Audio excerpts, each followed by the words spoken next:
ทธาวันทากราบนบสิ่งที่เคารพแก้วสามประการพระพุทธทรงล้ำเกินกรรมไขขานนอบน้อมดวงมารปูจากราบไหว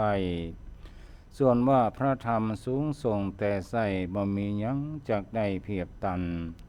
ไหวอริยสงฆ์ผู้จีสวรรค์ประเสริฐครบครันรวมเป็นสามแก้วติรัตนาดวงใสผ่องแผ้วปาใจเพิดเพร้วเจยบาน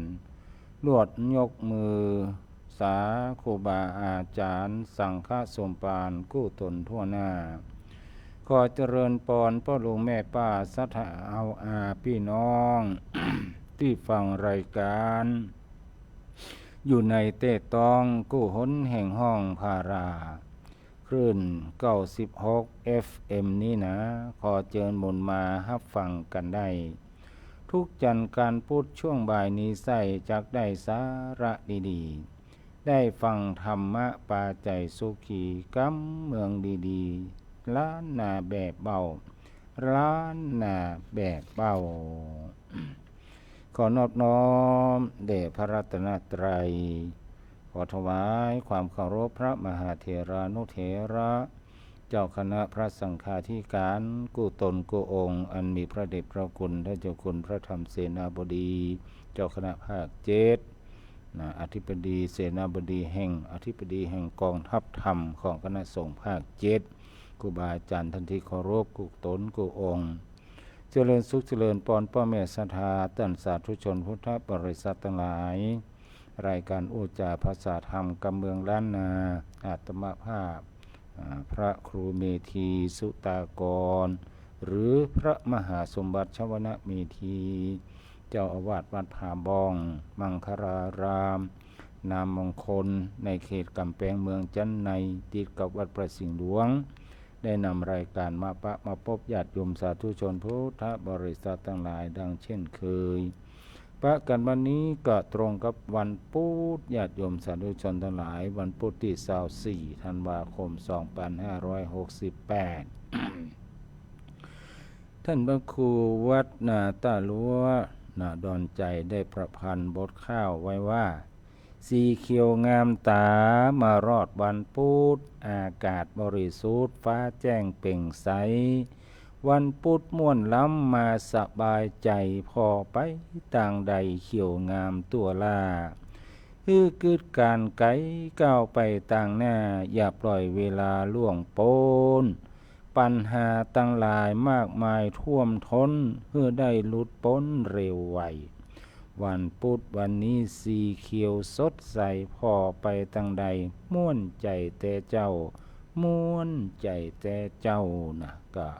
เป็นกำลังอกกำลังใจให้กับญาติโยมท่านสาธุชนพุทธบริษัททั้งหลายที่ตอนนี้กำลัง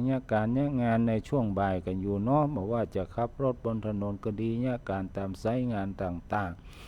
การในบริษัทห้างร้านหรือว่าขายของตามกาดตามดีก็ขอให้ขายดีมีกำไรเด้อญาติโยมสาธุชนพุทธบริษัททั้งหลายอวยพรต่อไปว่าวันพุธผ่องพูนเพิ่มส่งเสริมสุขพุธปนทุกคนภัยไร้ปัญหาพุธเด่นดีมีบุญหนุนนำปาพุธก้าวหน้านำสมัยให้รุ่งเรืองอวยพรตั้นวันพุธวิสุทธิสีให้โชคดีมีใจให้ฟูเฟื่อง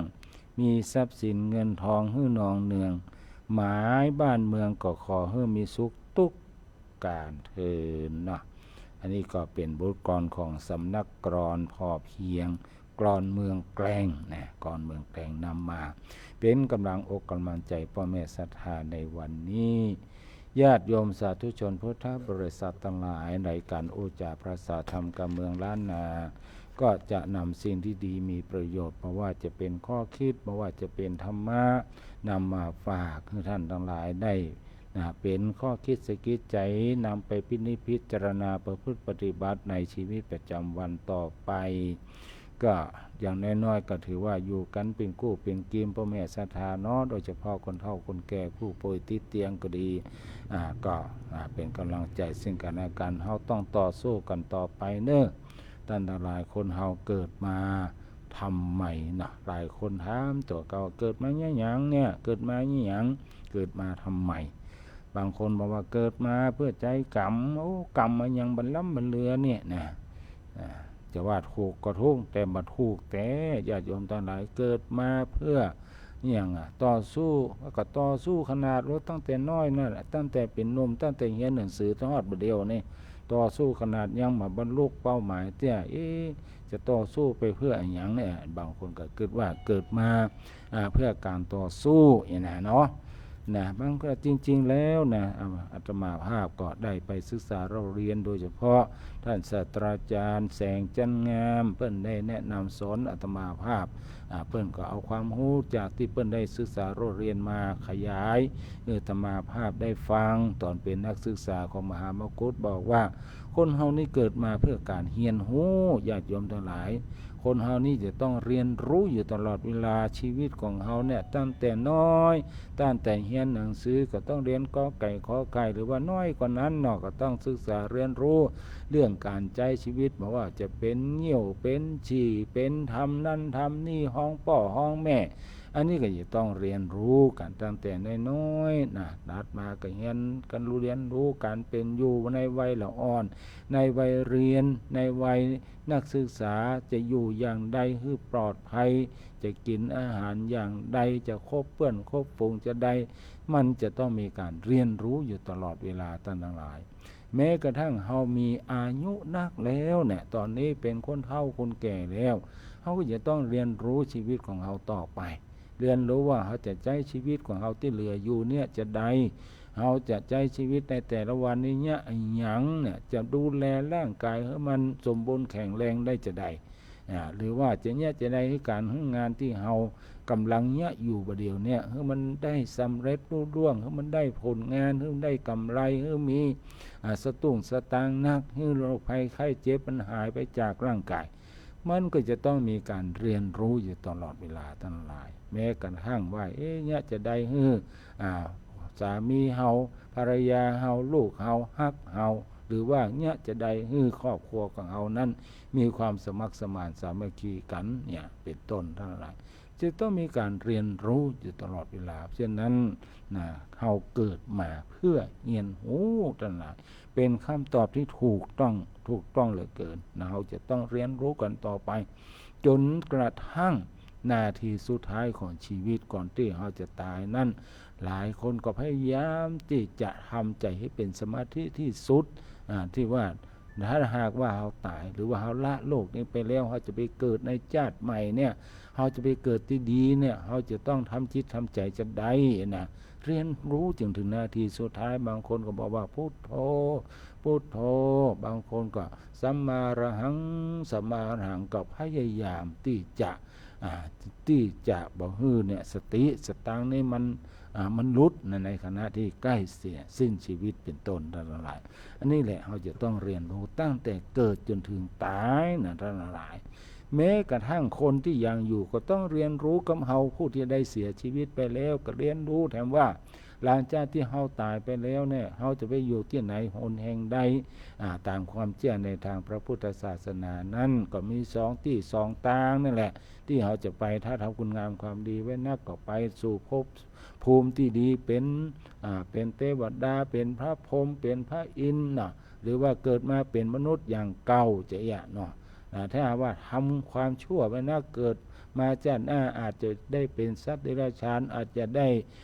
ตกนรกหมกไหม้เป็นอสุรกายอยากเข้าอยากน้ำอยู่ในสถานที่ใดที่หนึ่งก็ดีเขาก็จะต้องเรียนรู้ซ้ำไปไทยไหมเขาจะเนี่ยจะได้ให้เขาได้พ้นจากทุกโทษได้เสวยสุขโสดสำราญก็ต้านกันโค้งกันเข้ากันไปทำบุญส่วนตานตุ้ยก็ไปหาแหละญาติโยมสาธุชนทั้งหลายเพราะฉะนั้นชีวิตเราเกิดมาทำไมเราเกิดมาเพื่อการเรียนรู้กันทั้งหลายญาติโยมสาธุชนพุทธบริษัททั้งหลายในช่วงแรกนี้อาตมาภาพก็จะนำเรียกว่านำสาระบางสิ่งบางอย่างเรียกว่าค้นหามาฝากเนาะในช่วงแรกค้นหามาฝากวันนี้ก็เป็นเรื่องของว่าเฮาได้ไอ้หยังจากธรรมะฮื้อไอ้หยังกับเฮาเท่าไหร่นะค้นหามาฝากนำมาฝากญาติโยมในวันนี้ ถ้าเฮาเนี่ยนาทำนาเฮาก็ได้เข้าขุดบ่อเฮาก็ได้น้ำเล่าเรียนเฮาก็จะได้ความรู้แล้วธรรมะเฮาประพฤติปฏิบัติแล้วธรรมะนั้นมันฮื้ออย่างกับเฮาทั้งหลายสิ่งที่ธรรมะให้แก่ผู้ปฏิบัติว่ากันอย่างรวบรัดฮื้อเข้าใจง่ายมีสองอย่างคือฮื้อความสุขอย่างหนึ่งกับฮื้อความดีทั้งอย่างหนึ่งสุขกับดีสองอย่างนี่แหละคือผลที่เฮาจะได้จากธรรมะอย่างแน่นอนทั้งหลายจะอู้ถึงธรรมะฮื้อสุขก่อนต้นหลายอาจจะคิดว่าสิ่งที่จะให้ความสุขแก่เฮานอกจากธรรมะแล้วก็ยังมีแถมนักเช่นเฮามีบ้านมีรถมีเรือมีเงินมีตำแหน่งหน้าที่มีดนตรีเล่นดนตรีฟังมีอาหารกินแบบสบายเครื่องสำอางและอื่นๆมากมายแล้วธุระอย่างที่เขาจะต้องมัวพะวงกับความสุขจากธรรมะแถมตัดธรรมะขว้างเหียบ่ได้กาก็ยังมีทางสุขแถมร้อยทางพันต่างแล้วจะโมเสียดายกับธรรมะอยู่เปื่ออย่างประมาณนั้นถูกแล้วที่คิดว่าทางแห่งความสุขยังมีแถมนักอยู่สิ่งที่อ้างมานั้นเป็นทางให้เกิดสุขได้ทั้งนั้นบ่มีภัยคัดค้านเลยทั้งหลายแม้แต่องค์พระสัมมาสัมพุทธเจ้าบอกได้ตรัสว่าคนเฮาจะบ่ได้สุขจากสิ่งเหล่านั้นรับทรงสั่งสอนซ้ำๆซากๆว่าให้เฮาฮู้จักหาทรัพย์ฮู้จักคบเพื่อนที่ดีฮู้จักครองเย้าเรือนแต่มีข้อยอดอันสำคัญอันนึงว่าคนเราทุกคนควรจะต้องมีความสุขจากธรรมะตัวไผคิดว่าสุขอย่างอื่นพอแล้วธรรมะบ่เกี่ยวคนนั้นกึดผิดและเป็นการกึดผิดอย่างใหญ่หลวงในชีวิตของเขาเพราะอย่างก็เพราะว่าความสุขที่เราได้จากธรรมะนั้นนอกจากจะบัดซ้ำกับความสุขที่ได้จากทรัพย์แล้วยังเป็นความสุขที่รองรับความสุขอื่นๆทั้งหมดเลยสุขจากทรัพย์กับสุขจากธรรมะเนี่ยมันเหมือนกันต่างกันนักจนบ่อาจใจแตนกันได้คล้ายๆกับว่าคนที่อยากมีชีวิตแต่แล้วก็มาคิดว่าลำพังเข้าป่าอาหารก็ทำให้เรามีชีวิตได้บ่จำเป็นต้องมีลมหายใจเนี่ยกึดจีเรียกว่ากึดผิดแล้วคิดเอานักตัวเพราะว่าเข้าป่าอาหารทำให้เรามีชีวิตอยู่ได้จริงแต่ว่าจะใจแต่ลมหายใจบ่ได้ผลที่จะได้จากเข้าป่าอาหารกับผลที่ได้จากลมหายใจแม้จะเป็นเรื่องพยุงหรือว่าพดุงชีวิตเรารอดพ้นแต่ก็เป็นคนละอย่างทั้งหลายก่อนอื่นทั้งหลายโปรดเข้าใจว่าความสุขร้อยต่างพันต่างนะที่เขาคิดว่ามีอยู่ในโลกนี้ตึงหมดนะศูนย์กลางมันอยู่ที่ตัวเฮานี่เองลองคิดกว่ารูปงามๆนะรูปสวยๆมดตึงโลกนะมันสำคัญที่ไหนมันสำคัญที่แกนตาเฮานะที่ดวงตาของเราเนี่ยมันจะต้องไปกระทบกับตาสองข้างนี้จึงจะทำให้เฮาม่วนเพลิดเพลินถ้าตาเฮาบอดอย่างเดียวคนงามของงามๆมดตึงโลกนี่ก็หมดความหมายเท่านั้นเสียงเพราะม่วนมดตึงแต่โลกก็สำคัญที่หูของเฮาถ้าหูเฮาหนวกอย่างเดียวเสียงตึงโลกก็ไม่มีความหมายกลิ่นก็เหมือนกันสำคัญที่หูดังรสก็เหมือนกันสำคัญที่ลิ้นภาษาทั้งสิ้นก็สำคัญที่เนื้อตัวของเฮาต่อให้นอนฟูกเบาะนิ่มตรงใดถ้าตัวเฮาเป็นขี้หิดเนาะเป็นตุ่มตามเนื้อตามตัวมันก็คงนอนบ่หลับแล้วแหละนี่ขนาดว่าอู้เบาะบ่ได้ปองหันว่าความสุขตึงร้อยตึงปันต่างนะจุดสำคัญมันรวมอยู่ที่ตัวเฮา ขยับเข้าไปแถมน้อยที่ว่าตาหูจมูกลิ้นกายเป็นศูนย์กลางของความสุขนั้นความจริงอู้เพียงจะรวมความสุขหลายๆกระแสฮื้อเข้ากันที่จุดเดียวต่ออันถ้าพอไปตามเข้าไปเลิกๆแถมนะเขาจะแปลว่าสุขที่มาทั้งสี่สายคือมาจากตาจากหูดังจากลิ้นและก็ตั้งกายยังไปรวมกันที่จุดเดียวก็คือจิตของเรานั่นแหละได้ความว่าจิตของเรานี่แหละคือศูนย์กลางอย่างแท้จริงการที่เราจะรับสุขเหล่านั้นได้ก็เพราะจิตเราสมประกอบถ้าจิตบ่สมประกอบอย่างเดียวสุขถึงโลกก็ มันมีความหมายนั่นแหละกึดก่อนง่ายๆว่าคนที่ร่ำรวยจนถึงขั้นมหาเศรษฐีแต่ถ้าว่าจิตวิกลวิการวิกลจริตถ้าอู้อย่างเจ้าบ้านบอกว่ามันเป็นผีบ้าอย่างเงี้ยสมบัติมหาศาลของเขาก็หมดความหมายที่ทำให้เขารู้สึกว่ามีความสุขรวมความว่าจิตของเขาเนี่ยแหละเป็นศูนย์กลางที่จะให้ความสุขธรรมะเป็นเครื่องคุ้มครองรักษาศูนย์โดยตรงคือรักษาจิตใจให้เป็นธรรมชาติที่พร้อมที่จะเสวยสุขทั้งหลายจิตของเราเนี่ยถ้ามันมีธรรมะรักษาไว้จะเป็นจิตที่พิการเพราะถูกอธรรมย่ำยีครอบงำทำให้จิตเสียความเป็นตัวของตัวเอง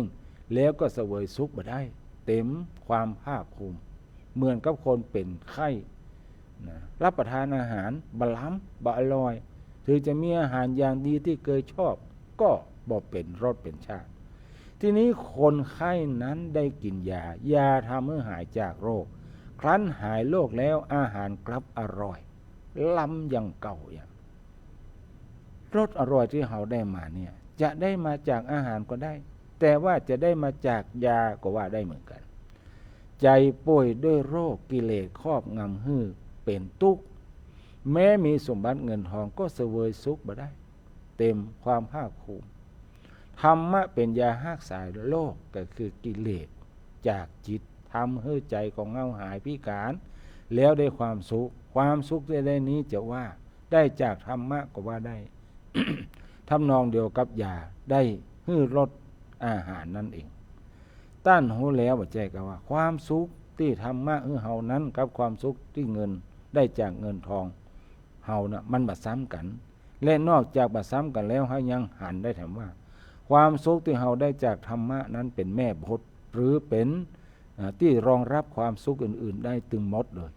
เสียความสุขที่เกิดจากธรรมะอย่างเดียวสุขอื่นๆก็หายหมดธรรมะให้ดีแต่กี้คือความสุขต่อไปเนี่ยให้ดีทั้งหลายธรรมะให้ดีคือธรรมะทำให้ผู้ปฏิบัติเป็นคนดีบอกว่าภัยทั้งนั้นถ้ามีธรรมะก็เป็นคนดีผู้ใหญ่มีธรรมะก็เป็นผู้ใหญ่ที่ดีผู้น้อยมีธรรมะก็เป็นผู้น้อยที่ดีนายจ้างมีธรรมะก็เป็นนายจ้างที่ดีลูกจ้างมีธรรมะก็เป็นลูกจ้างที่ดีผัวมีธรรมะก็เป็นผัวที่ดีเมียมีธรรมะก็เป็นเมียที่ดีพ่อแม่มีธรรมะก็เป็นพ่อแม่ที่ดีลูกหลานมีธรรมะก็เป็นลูกหลานที่ดีผู้ชนะมีธรรมะก็น่านับถือ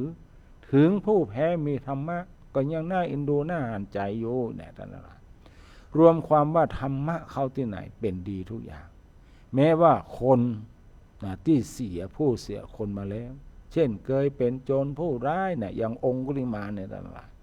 ถ้ากับตัวกับใจเป็นคนมีธรรมะเมื่อใดคนทั้งหลายก็ยังชมว่าเขานี่เป็นคนดีเนาะสามารถกับเนื้อกับตัวได้เนี่ยท่านทั้งหลายธรรมะเป็นของแปลกอู้แล้วก็ขออู้ให้ถึงที่สุดคืออยากจะว่าอย่าว่าแต่คนเลยแต่ว่าธรรมะทำให้เป็นคนดีแม้แต่สัตว์เดรัจฉานทั้งหลายนะซึ่งอาภัพโดยกำเนิดอยู่แล้วถ้ามันแสดงพฤติกรรมว่ามันมีธรรมะอยู่พ้องยกตัวอย่างเช่นอย่างฮู้จักรักหมู่รักพวกมีความสามัคคีเนาะยกตัวอย่างเช่นปวกก็ดีพึ่งก็ดีเนี่ยรู้จักเลี้ยงดูลูกเต้าเนี่ยมีกรุณาธรรมสัตว์ทุกชนิดบอกว่าจะเป็นไก่เป็ดไก่หมูหมาแมวหรือว่าสัตว์ต่างๆเนี่ยมันก็เลี้ยงดูลูกกันทั้งหลายมันมีกรุณานะอยากให้ลูกปนตุกมีความเมตตามีความสงสารหรือรู้จักฮักและมาทำอันตรายแก่ผู้ที่เลี้ยงดูมันอันนี้เป็นคำว่ามีความกตัญญูกตเวทิตายกตัวอย่างเช่นสัตว์บางทีเนี่ยคนรวยๆเนาะเป็นเลี้ยงเสือวะนะเลี้ยงสิงโตเสือวะสัตว์ป่าเอามาเลี้ยงจระเข้ก็มีมันก็มาทำลายผู้เลี้ยงดูนะโดยเฉพาะสุนัขกาแมวก็มันเนี่ยเขาจะมีความกตัญญูกตเวทิตาธรรมมีความเรียกว่าหูคุณใครเป็นเจ้าของเป็นต้นมาทำลายเจ้าของแม้จะแสดงธรรมออกมาได้พ้องแบบว่าขาดเกินตามภาษาของสัตว์ คนเฮาก็ถือว่าข้อนั้นเป็นความดีของมันฮักมันชมมันนิยมมันนี่เป็นเพียงสัตว์ธรรมะยังทำให้มันดีขึ้นถึงจะบ่ดีกว่าคนก็ยังนับว่ามันดีกว่าหมู่เดียวกันที่ว่าธรรมะทำให้คนดีนั้นคือปรุงใจคนผู้ปฏิบัติธรรมให้ดีขึ้นให้ประณีตขึ้นให้สูงขึ้นในขณะเดียวกันธรรมะก็ขับไล่สิ่งชั่วร้ายออกไปจากจิตใจของเฮาตัวรวมความว่าสิ่งที่ธรรมะให้แก่เฮาก็คือความสุขกับความดีธรรมะจึงเป็นสิ่งที่มีผู้เรียกร้องทุกคนทุกแห่งบอกว่าในบ้านนอกบ้านในวัดตามถนนหนทางบนรถเมล์บนเรือบนโรงพักบนโรงศาลแม้ในที่สุดในคุกในตารางตลอดจนในสนามม้าในสนามรบผู้คนเรียกร้องธรรมะทั้งนั้นเลยธรรมะเป็นสิ่งที่ทุกคนต้องการทั้งคนยากจนคนมีแต่เสียดายอยู่น้อยเดียวตรงที่ว่าทุกคนร่ำร้องขอความเป็นธรรมจากคนอื่นแต่ตนเองไม่ค่อยสนใจที่จะผลิตธรรมะขึ้นแจกจ่ายให้ไผเมื่อมีแต่ผู้ต้องการบ่มีผู้ผลิตหรือคนต้องการนักคนผลิตน้อยนักเข้าบ้านเมืองก็เกิดการขาดแคลนธรรมะแล้วเนี่ยเดือดร้อนทุกข์ยอมยากถึงกับจวนกันเดินขบวนขอธรรมะเรียกว่าขอเรียกร้องความยุติธรรมเป็นต้นอะไรเนี่ยคนมีธรรมะนะในพวกคนแก่กับคนแก่ตัวกันนะเขาจะเห็นได้ว่าคนแก่ที่บ่มีธรรมมดเสน่ห์มดสิ่งที่น่าฮักใบหน้าบ่งชัดว่าเป็นคนเจ้าตุกส่วนคนแก่ที่ตั้งอยู่ในศีลธรรมล่ะจะมีแววแห่งความเปล่งปลั่งอยู่บนใบหน้าที่ฉลาดมีเสน่ห์น่านิยมทดแทนความสวยที่สิ้นไปและสำเนียงเสียงที่เคยหวานระรื่นที่ท่านเคยมีเมื่อยังหนุ่มยังสาวแม้ว่ามันจะหายไปเมื่อยามแก่แต่น้ำคำอันเจือด้วยธรรมะนะเป็นคำที่จริงคำที่สุภาพและคำที่ละคนด้วยน้ำใจที่ประกอบด้วยความเมตตากรุณาจะเรียกร้องความเคารพรักจากคนทั้งหลายบ่มีวันจืดวันจางเลยท่านทั้งหลายนี่แหละญาติโยมสาธุชนทั้งหลายที่ฟังรายการอาตมาภาพนี้อาตมาภาพก็เชื่อแน่เหลือเกินว่าหมายความว่าฟังรายการทุกรายการในช่อง 96.00 เมกะเฮิรตซ์เนี่ยจากครูบาอาจารย์ก็จะทำให้เปลี่ยนชีวิตของเอานะเป็นคนเฒ่าคนแก่ที่มีเมตตากรุณาเป็นคนเฒ่าคนแก่ที่มีธรรมะเป็นคนเฒ่าคนแก่ที่มีเสน่ห์นะมีเสน่ห์ก็ขอท่านทั้งหลายนั่นจงตั้งอยู่ในธรรมมีธรรมะประคับประคองอยู่ด้วยธรรมนะญาติโยมสาธุชนพุทธบริษัททั้งหลายสิ่งที่เป็นบ่อเกิดแห่งความสุขและความสำเร็จในชีวิตของเราทุกคนมีเพียงสิ่งเดียวต้องอันคือบุญซึ่งจะเป็นเครื่องสนับสนุนให้เราบรรลุวัตถุประสงค์ของการเกิดมาเป็นมนุษย์เราจะเป็นผู้สมบูรณ์ทั้งรูปสมบัติทรัพย์สมบัติคุณสมบัติมีโอกาสที่จะทำคุณงามความดีนั่นแหละได้พบพระสัมมาสัมพุทธเจ้าได้ฟังธรรมของพระพุทธองค์จนกระทั่งได้มาประพฤติปฏิบัติธรรมและบรรลุถึงความรู้แจ้งอันสูงสุดคือมรรคผลนิพพานตึงหมดนี้นะทั้งหลายล้วนต้องอาศัยบุญที่สั่งสมเอาไว้ทั้งสิ้นดังนั้นในชีวิตนี้เราควรจะรีบประพฤติธรรมเก็บเกี่ยวเอาบุญกุศลให้กับตนเองให้นักที่สุดทั้งหลายให้นักที่สุดต่อไปก็เปลี่ยนบรรยากาศฟังเพลงนะเกี่ยวกับบุญสักหน่อยทั้งหลายคนบางคนมีแต่ความตระหนี่ทีเหนียวไม่ชอบทำบุญบริจาคทานเกิดชาติหน้าต่อไปก็มีแต่ยากจนขาดโภคทรัพย์เพราะจิตนั้นเป็นจิตยากจิตจนจิตแสวงหาแต่เฉพาะชาตินี้จงอย่าอยู่อย่างกินบุญเก่า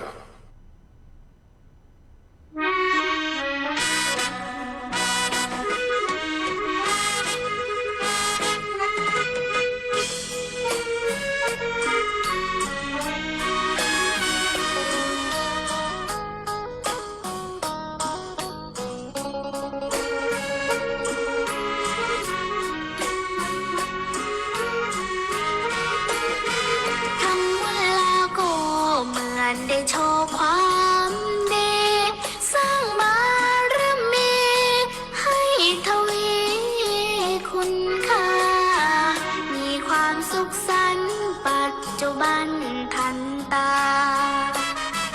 มีความสุขสันต์ปัจจุบันทันตาใครเห็นศรัทธาเป็นที่น่าภูมิใจ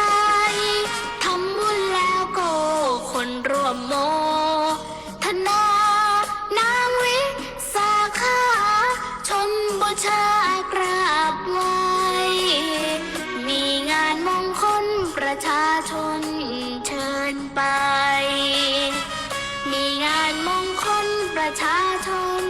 เชิญไปศรัทธาเลื่อมใสต่างรักใครคบหาอายบุญจะขาดทุนทันที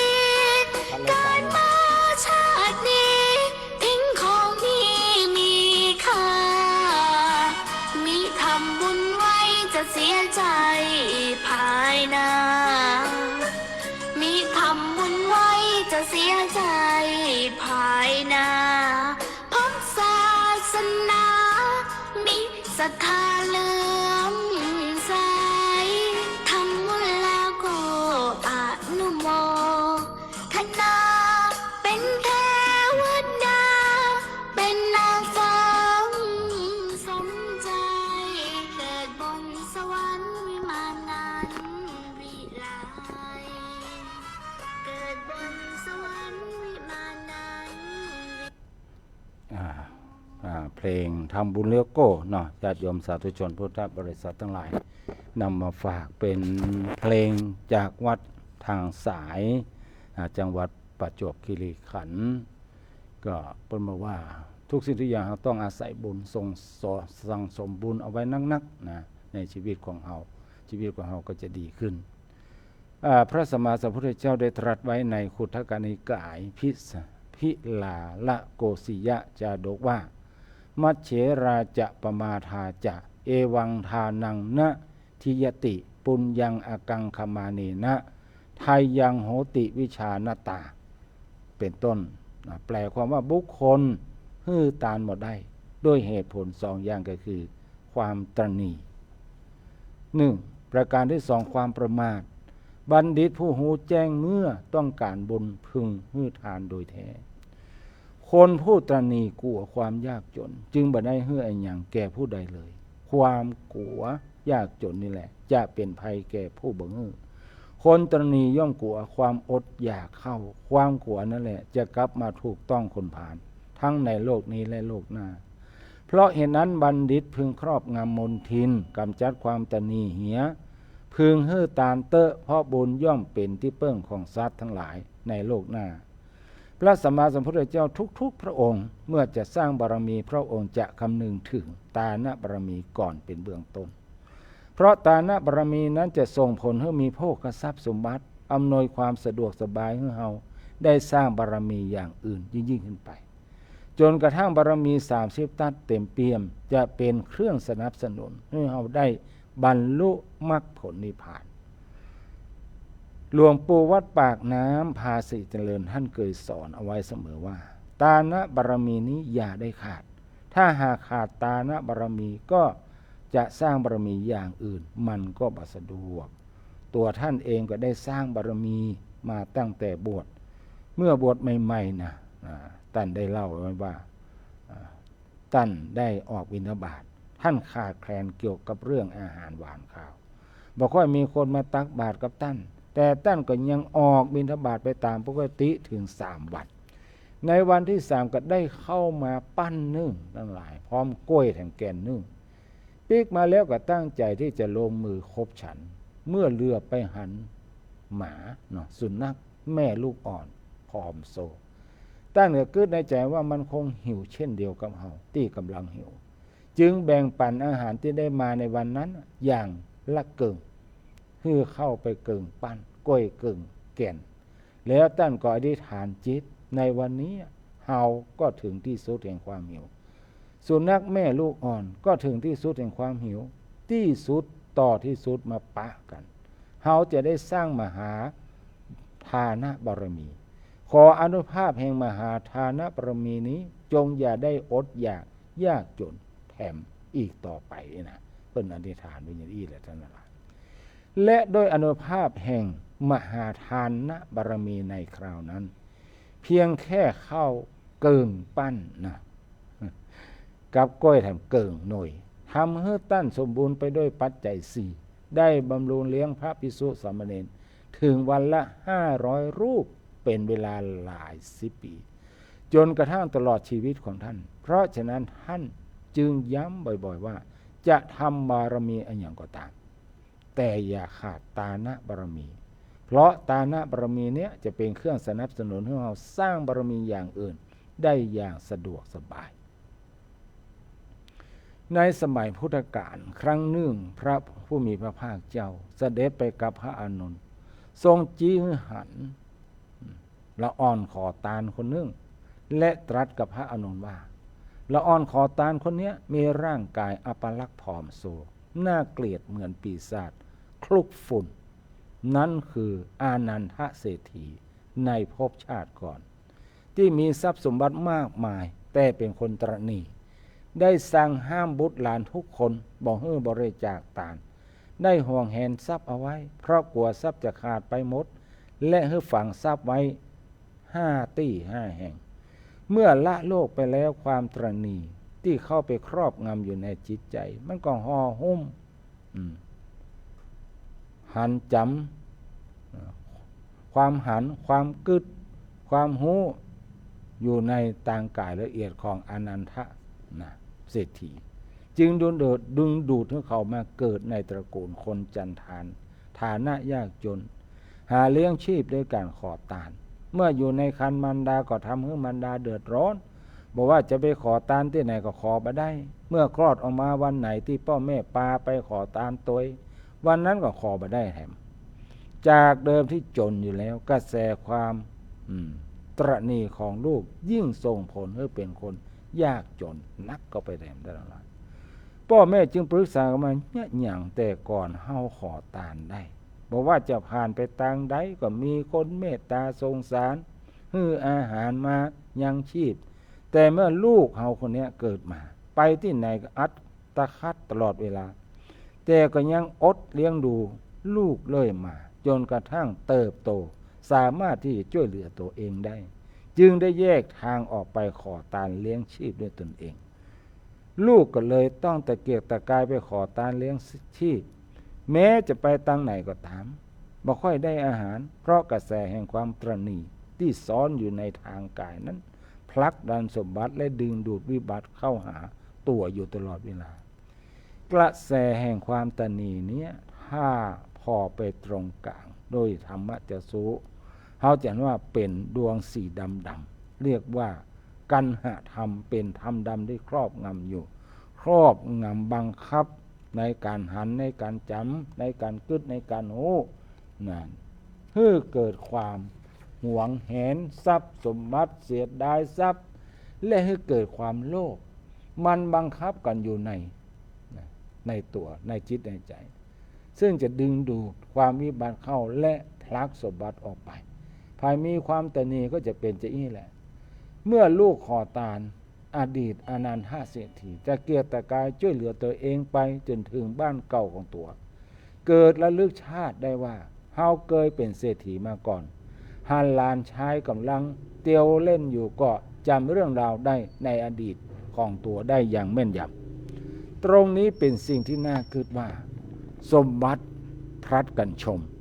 ใครมีบุญก็สามารถที่จะดึงดูดสมบัตินั้นมาได้ถ้าใครหมดบุญแล้วบ่สร้างบุญใหม่ต่อทรัพย์แม้เคยเป็นของตัวเก่ามาก่อนแต่บ่อาจที่จะใจได้เหมือนอย่างอดีตอนันทเศรษฐีตัวเนี้ยหันปราสาทที่ตัวเคยสร้างมาก่อนเป็นของตัวแท้ๆสร้างมากับมือสมบัติฝังอยู่ที่ไหนก็โหแต่บ่มีเสียที่ใจจ่ายได้หันชัดๆอยู่ตรงหน้าก็ยังใจบ่ได้เพราะบ่มีบุญ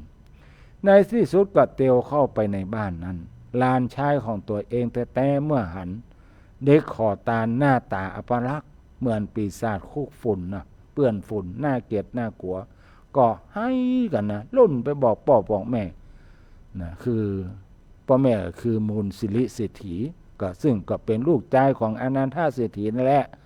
มาหันละอ่อนคอตานเข้าไปก็บอกหูจักเพราะจำอดีตพ่อของตัวเก่ามาได้จึงนะปากันเนี่ยไปยับเอานะยับละอ่อนคนนั้นแล้วก็โจ้งออกไปมาคือเข้าบ้านพระสัมมาสัมพุทธเจ้าและพระอานนท์เสด็จไปถึงตรัสให้ลูกชายของอานันทเศรษฐีรู้ว่านี่คือพ่อของตัวในอดีตชาติลูกชายของอนันทเศรษฐีก็ทูลถามพระผู้มีพระภาคเจ้าว่า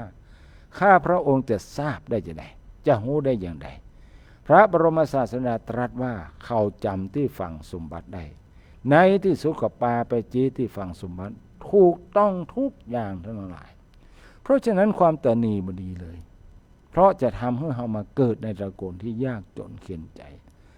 ไผที่ชาตินี้ลำบากให้ตั้งใจขยันทำมาหากินประกอบสัมมาอาชีพอย่างเต็มที่มีทรัพย์แล้วก็แบ่งส่วนหนึ่งทำบุญอีกส่วนหนึ่งก็ยังชีพทำทั้งงานนะมีบาลีในพิลาละโกศิยชาดกว่ามัชเชละจะปะมาทาจะเป็นต้นแปลว่า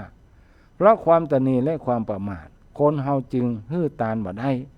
ผู้มีปัญญาเมื่อต้องการบุญพึงฮื้อตานเตอะนี่นะความตนีและความประมาทเป็นเหตุให้คนเฮาเนี่ยบ่ยอมฮื้อตานเมื่อบ่ฮื้อก็บ่ได้บุญเพราะบุญเกิดจากการทำตานรักษาศีลเจริญภาวนาบุญนั่นเองเป็นบ่อเกิดแห่งความสุขและความสำเร็จในชีวิตท่านทั้งหลายนะเป็นความสุขและความสำเร็จในชีวิตตั้งแต่ชีวิตของปุถุชนจนกระทั่งถึงความเป็นพระอริยเจ้าบุญจะบันดาลให้เราพรั่งพร้อมไปด้วยสมบัติถึง3คือเมื่อเกิดเป็นมนุษย์จะมีโภคทรัพย์สมบัติใจสร้างบารมีหรือเลี้ยงตนเองและผู้อื่นได้อย่างสะดวกสบายเมื่อเป็นชาวสวรรค์ก็มีทิพยสมบัติอันประณีตและเมื่อบารมีเต็มเปี่ยมก็จะได้บรรลุนิพพานสมบัติหมดกิเลสเป็นพระอรหันต์เข้าสู่นิพพานอันเป็นเอกันตระบรมสุขบ่ต้องมาเกิดในสงสารวัฏแห่งต่อไปเมื่อครั้งพระสัมมาสัมพุทธเจ้าทุกพระองค์ยังเสวยพระชาติเป็นพระบรมพระโพธิสัตว์ท่านได้พิจารณาด้วยสติปัญญาว่าตานะบารมีเป็นบันไดก้าวแรกของการสร้างบารมีตึงมดจึงได้เริ่มต้นสร้างมหาบารมีก่อนเพราะถ้าหากตามบารมีเต็มเปี่ยมแล้วก็จะสร้างบารมีอย่างอื่นสะดวกสบายยามใดที่พรั่งพร้อมด้วยโภคทรัพย์สมบัติมีศรัทธาปะเนื้อนาบุญยามนั้นเฮาย่อมสร้างบารมีได้อย่างสะดวกสบายแต่ยามใดที่เฮาบ่มีทายธรรมหรือโภคทรัพย์สมบัติแม้จะมีศรัทธามีเนื้อนาบุญเฮาก็บ่อาจจะเฮือตานได้กว่าจะสร้างทานบารมีอื่นได้แต่ละอย่างก็แสนจะลำบากเพราะฉะนั้นตานะบารมีจึงเป็นสิ่งที่สำคัญของนักสร้างบารมีทุกคนทั้งหลายเหมือนกับเรื่องในอดีตนะมันเกิดขึ้นในอดีตมีพราหมณ์2สามีภรรยาผู้ยากไร้อาศัยอยู่ในเมืองสาวัตถีมีทรัพย์สมบัติติดตัวเพียงแค่ผ้านุ่งคนละผืนและผ้าห่มที่ใจสำหรับคลุมกายเพียงผืนเดียวเมื่อจะออกไปนอกบ้านก็ต้องเปลี่ยนกันไปวันหนึ่งได้มีการประกาศไปทั่วเมืองว่าอะโหลอะโหลแจ้งให้ญาติโยมสาธุชนทั้งหลายในวันนี้พระบรมศาสดาจะมาแสดงพระธรรมเทศนาก็เปิดโฆษณากันบอกว่าในวันนี้พระบรมศาสดาพระสัมมาสัมพุทธเจ้าจะมาแสดงพระธรรมเทศนาเมื่อพราหมณ์และนางพรามณีได้ฟังการประกาศเชิญชวนตึงสองก็มีจิตใจยินดีปรารถนาที่จะไปฟังธรรมตัวแต่เนื่องจากทั้งสองมีผ้าห่มเพียงผืนเดียวบ่อาจจะไปฟังธรรมพร้อมกันได้พราหมณ์จึงบอกนางพรามณีว่าเธอจงไปฟังธรรมในตอนกลางวันเตอะส่วนฉันจะไปฟังธรรมในตอนกลางคืนเมื่อถึงเวลากลางคืนพราหมณ์ก็ได้เดินทางไปฟังพระธรรมเทศนาของพระพุทธเจ้าเนี่ยฟังแล้วเกิดความเลื่อมใสเป็นอย่างยิ่งมีปีติแผ่ซ่านไปทั่วสรรพางกายเกิดกุศลจิตอยากจะถวายผ้าที่ห่มอยู่ แด่พระบรมศาสดาเพื่อปูจาธรรมแต่ด้วยความกังวลใจเกิดว่าถ้าเราเอาผ้าผืนนี้ถวายแล้วนางพามณีก็บ่มีผ้าห่มมาฟังธรรมในขณะที่พราหมณ์กำลังคิดว่าจะถวายดีหรือบ่ถวายดีนั้นมัจเฉรจิตคือความตระหนี่ได้เกิดขึ้นและครอบงำกุศลจิตของเขาจนหมดสิ้นพราหมณ์จึงบ่สามารถเอาชนะความตระหนี่ที่เกิดขึ้นในใจจนเวลาสว่างล่วงปฐมยามคือผ่านยามต้นไปแล้วครั้นถึงมัชชิมยามพราหมณ์ก็ยังไม่สามารถตัดใจถวายผ้าห่มได้จนล่วงมาถึงปัจฉิมยามสุดท้ายบุญเก่าก็ได้กระตุ้นเตือนให้พราหมณ์คิดว่าถ้าหากยังไม่สามารถกำจัดความตระหนี่ออกจากใจเฮาจะพ้นจากทุกข์อันแสนสาหัสนี้ได้จะได้เมื่อคิดได้จะอีตึงตัดสินใจทันทีฟั่งเข้าไปถวายผ้าแก่พระบรมศาสดาเมื่อกึดจะหื้อกระแสบุญก็เกิดขึ้นแล้วในกลางจิตใจเมื่อตัดใจหื้อได้บุญก็กำจัดความตระหนี่หื้อลุดร่อนออกไป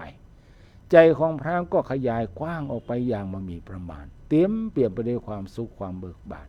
จนมาอาจเก็บความปิตินี้ไว้ได้เพียงคนเดียวจึงได้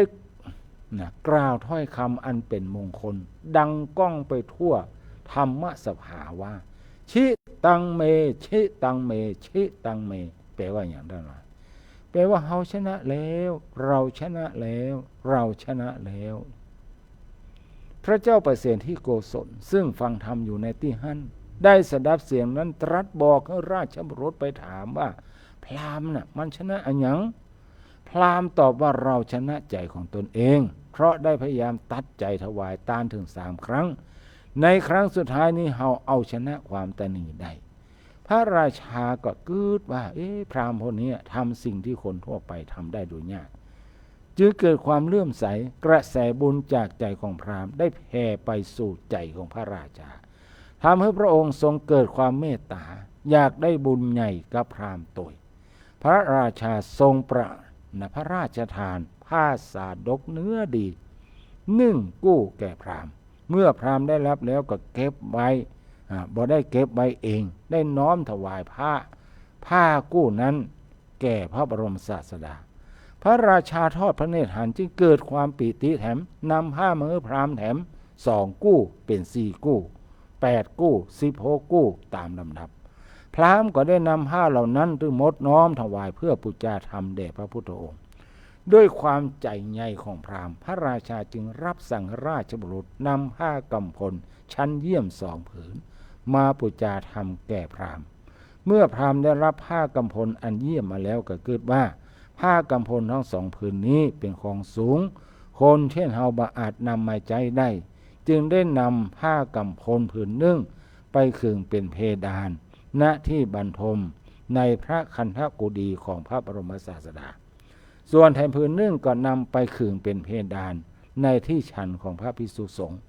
เมื่อพระราชาเสด็จมาทอดพระเนตรหันผ้ากำพลก็จำได้ทรงนึกชื่นชมพราหมณ์ที่มีจิตใจเลื่อมใสในพระบรมศาสดาจึงรับสั่งให้พระราชทานทรัพย์สมบัติแก่พราหมณ์อย่างละ4 กู้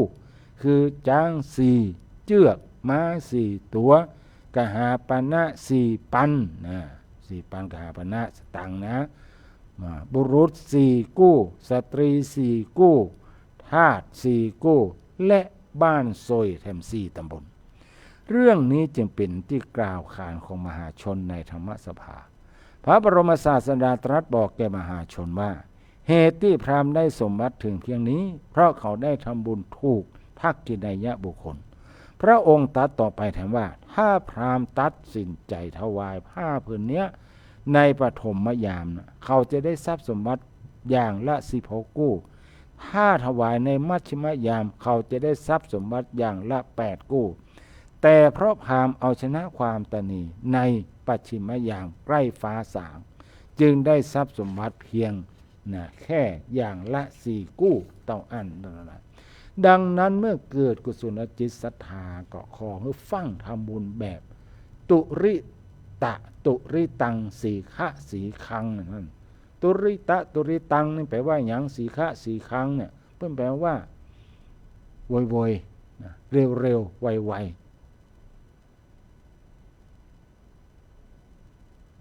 เพิ่นคืออยากได้ยินคำว่าดิฉันเขาทำก่อนนะผมก็ทำก่อนนะครับเมื่อเราทำอย่างนี้ถึงคราวที่ทรัพย์สมบัติมันเกิดขึ้นสมบัติก็จะบังเกิดขึ้นก่อนเราจะได้สมบัติก่อนไปแม้ยังบ่ตันกึดอยากได้สมบัติก็ตัวมาฉะนั้นทุกท่านต้องรีบขวนขวายในการทำความดีเพราะหากเราทำความดีจ้าอกุศลก็จะเข้าครอบงำทำให้พลาดในโอกาสที่จะได้บุญใหญ่เนอะญาติโยมสาธุชนพุทธบริษัททั้งหลายนะฉะนั้นความตณีคือการสอนให้ว่าความตณีเนี่ยมันเป็นภัยใหญ่หลวงทำให้กลัวความยากจนและอดอยากกลับมาทำร้ายตัวเก่าทั้งในปัจจุบันและอนาคตศัตรูของความตณีก็คือการฮื้อตานซึ่งช่วยลดความตณีได้หลักธรรมที่เกี่ยวข้องก็คือมัชฌริยะ5ตรณีอย่างพ้องตรณีตี้อยู่ตรณีสกุลตณีลาภตณียศและก็ตณีธรรมนะและเน้นการใจปัญญาในการดำเนินชีวิตหูจักพอประมาณสันโดษเศรษฐกิจพอเพียงเพื่อละความตรณีและก็สร้างความสุขที่แท้จริงลักษณะของคนตรณีตามหลักธรรมเนี่ยกลัวความยากจนไม่ยอมเฮือตามเพราะกลัวว่าตนเองจะอดอยากเป็นภัยต่อตนเองความกลัวนั้นจะกลับมาทำร้ายตนเองในที่สุด5ตรณีอย่างนะตรณี5อย่างตรณีที่อยู่ห่วงบ้านห่วงที่ดินตรณีสกุลห่วงวงตระกูลตรณีลาภห่วงทรัพย์ตรณียศห่วงตำแหน่งตรณีธรรมห่วงความรู้ห่วงวิชาเนี่ยตรณี5อย่างไปอีทั้งหลายนะวิธีแก้ความตรณีการฮื้อตานเป็นศัตรูโดยตรงของความตรณีช่วยลดความโลภและความหันคุณค่าของการแบ่งปัน2เศรษฐกิจพอเพียงการรู้จักประมาณบ่เบียดเบียนตนเองและผู้อื่นสันโดษมีความพอใจในสิ่งที่มีเป็นความมั่งคั่งที่แท้จริงปัญญาใจเหตุผลในการดำเนินชีวิตลดการยึดติดและหันโทษของความตรณีสรุปธรรมะสอนให้หันว่าความตรณีก็คือการสร้างทุกข์ให้ตนเองการฮื้อและความสันโดษคือทางออกที่นำไปสู่ความสุขที่ยั่งยืนนะอันนี้ก็เป็นธรรมะที่นำมาฝากในเรื่องแรกนะเป็นเรื่องของความตรณีนะจริงๆแล้วก็หมดเวลาหมดละวันนี้อาตมาภาพบันทึกรายการไว้ก่อนก็เลยมาได้กับแม่น้อยเหย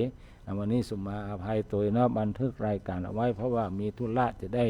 ออกไปตั้งนอกวัดนะจะไปซื้อของเข้าวัดหน่อยขอสมาอภัยตัวก่อนที่จะจากกันวันนี้ญาติโยมสาธุชนพุทธบริษัททั้งหลายอาตมาภาพก็จะมีเรื่องที่จะมาประกาศนะให้ญาติโยมสาธุชนพุทธบริษัททั้งหลายได้รับทราบนะก็มีเรื่องราวต่างๆที่จะนำมาบอกกับญาติโยมสาธุชนเรื่องแรกก็เป็นเรื่องของการสร้างห้องครัววัดแม่เน้อนะดังที่รายการที่จะมาได้แจ้งไปญาติโยมท่านใดจะร่วมสร้างห้องครัวกับอาตมาภาพก็ให้หอมกันได้เน้อโมทนากับท่านสุนทรพัฒนาการด้วยเน้อลืมประกาศชื่อเปิ้นเจ้าวาดวัดดวงดีหลวงพ่อเจ้าคณะตำบลศรีภูมิเขต3นี่หอมมา 1,000 บาทเช่นเดียวกันนะตอนนี้พระสงฆ์องค์เจ้าช่วยกันหอมอาตมาภาพ 5,000 บาทนะพระครูปราโมท 5,000 บาทท่านพระครูสุนทร 1,000 บาทแล้วก็มีแม่ปิยธิดาโยมปิยธิดาตียพรหอมมา 10,000 บาทนะแล้วก็มีท่านอื่นๆแถมนะดังที่อาตมาภาพได้อ่านไปนะในวันต่อไปจะอ่านแถมอยากได้ชื่อเพิ่มเติมนะอยากได้ชื่อญาติโยมที่ฟังรายการอยู่ขณะเนี้ยเพิ่มเติมช่วยกันให้หอมเนาะเป็น100ก้า200 300เอาเป็นก้าปูนก้าทรายก็แจ้งความประสงค์จำนงโทรมาที่หมายเลขโทรศัพท์0910797084 นะนี่อย่างเรื่องแรกเรื่องที่2เรื่องการบำเพ็ญกุศลพระราชทานเพลิงศพ หลวงพ่อพระครูธีรธรรมประกาศอันนี้ก็เปิ้นจะเริ่มเปิดทำการบำเพ็ญกุศลตั้งแต่วันที่8เนอะเอาลงนอนผ่าสัตว์โรคหัสดีลิง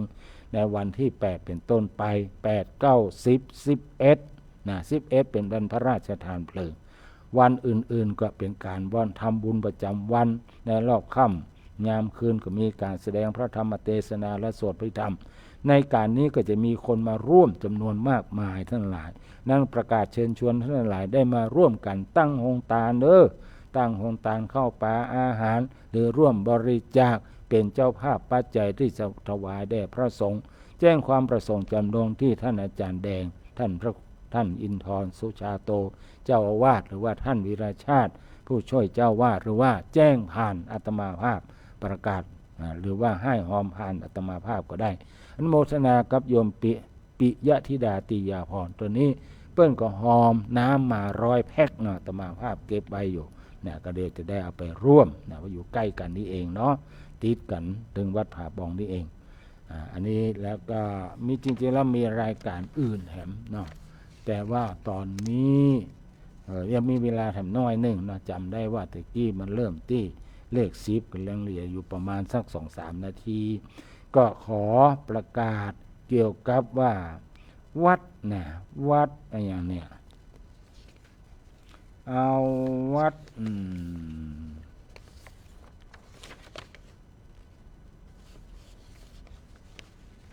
ปอยหลวงนะปอยหลวง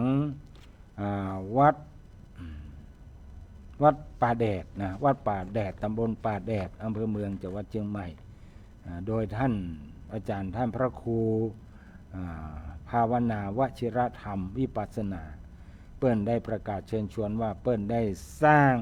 ถาวรและวัตถุไว้หลายสิ่งหลายอย่างทั้งหลายนะหลายสิ่งหลายอย่างสิ้นงบประมาณทั้งหมดเนี่ยนะ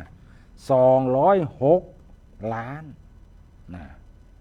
252,535ทั้งหลายฟังบ่ผิดเนี่ยท่านหลาย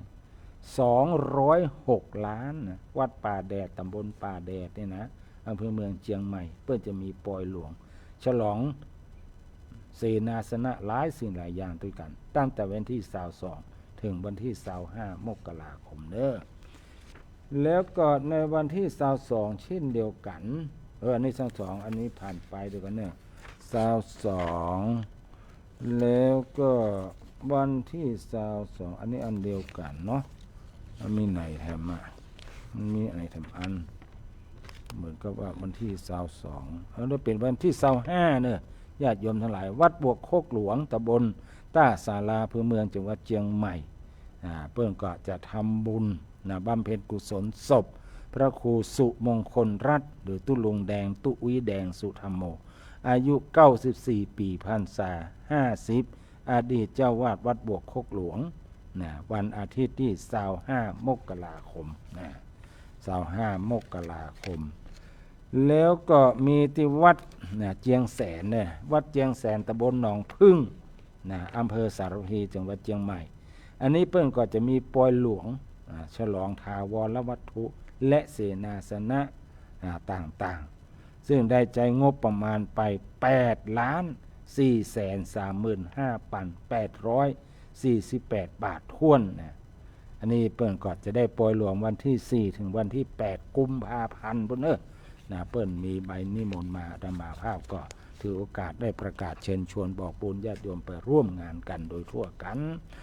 วันนี้ก็เวลาหมดเวลาขอนำรายการจากท่านผู้ชมผู้ฟังไปก่อนนอนโมทนากับทุกคนทุกท่านเพราะว่าคุณนะพระสวรรค์วังมณีคุณแม่จันเพ็ญคำโพธาก็ดีคนวีรวัฒน์พุทธสิงห์จากกรุงเทพมหานครโยมสายรุ้งวัฒนพงศสิริกุลผอ92.50 เมกะเฮิรตซ์เพิ่นกับฝากพออาตมาภาพตัวอันนี้ก็อนุโมทนาลาลาทีเต้าอี้ก่อนจำจำจรอาวรหาจากกันวันนี้บ่ใจบ่ปิกมาปะกันวันหน้าท่านสาธุชนจะเริญปอน